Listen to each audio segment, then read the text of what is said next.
नमस्कार, टीव्ही9 मराठीच्या news top 9 मध्ये आपलं स्वागत। मी प्रज्ञा आणि बुलेटिनच्या सुरुवातीलाच मोठी बातमी आहे। राज्य सरकारची मंत्रिमंडळाची महत्त्वाची बैठक संपन्न झाली आहे। या बैठकीत महत्त्वाचे निर्णय झाले। अर्थसंकल्पीय अधिवेशनाच्या पूर्वसंध्येला मंत्रिमंडळाची बैठक पार पडली। वैद्यकीय शिक्षण विभाग, निवासी डॉक्टरांच्या विद्यावेतनात वाढ, अंगणवाडी कर्मचाऱ्यांना एक रकमी लाभ होणार असे महत्त्वाचे निर्णय हे कॅबिनेटमध्ये झालेले आहेत। तर नेमके कोणते निर्णय या कॅबिनेट बैठकीच्या माध्यमातून घेण्यात आले ते आपण बघतोय।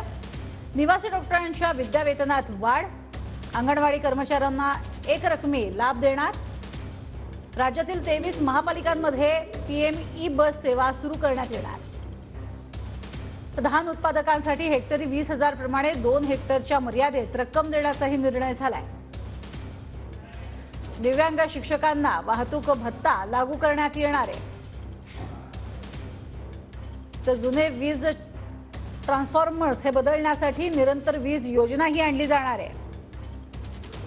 राधानगरीचा सह्याद्री साखर कारखाना बीओटी तत्वावरती देण्यात येणार, हाही महत्त्वाचा निर्णय झालाय।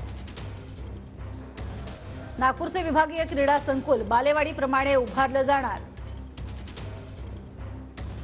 नागपूर विदर्भ साहित्य संघाला 10 कोटींचा निधी यासाठी देण्याचे ठरलंय।